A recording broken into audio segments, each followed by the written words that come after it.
My name is Damian Collins and I'm going to be standing for Chairman of the House of Commons Select Committee for Culture, Media and Sport.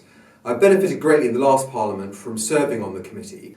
I'm also one of the leading members of a new movement called New FIFA Now, which is campaigning against allegations of corruption within FIFA, seeking widespread reform of the organisation and also highlighting concerns over the very poor human rights accorded to the workers in Qatar who are building the facilities for the FIFA World Cup. And I believe more needs to be done about that. I'll continue my push for reform in football and football governance and to use any opportunity that comes to continue the pressure on FIFA for radical change and reform, to keep bad owners out of the game and give fans more of a say on how their clubs are run. And that's why I introduced my own private members' bill legislation in the last Parliament to try and correct football governance.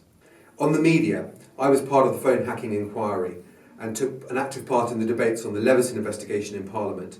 We cannot forget the mistakes that were made and the systemic failure of governance of the press that we saw in the last Parliament. I worked in the creative industries. I worked for 10 years at M&C Saatchi, the advertising agency in London. I also set up with the Culture Minister Ed Vaizey the Conservative Arts and Creative Industries Network to bring together people that work in the industry with leaders and policymakers in the Conservative Party right across the country.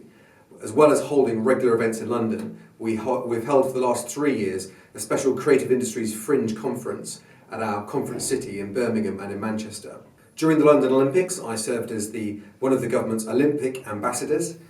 In the area of heritage, I am chairman of the Step Short project in Folkestone, which was the leading community project to mark the centenary of the First World War outbreak in August 2014. In his poem written shortly after the war, Siegfried Sassoon posed the question to us. The poem is called The Aftermath, and he said, "Have you forgotten yet? For the world's events have rumbled on since those gag days." Well, we have not forgotten, and today we can say that we remember them. Our heritage, culture, media and sport are really important to our national life, and in this film you can see some of my commitment to them. I hope I can have your support in my campaign to be chairman of the Select Committee.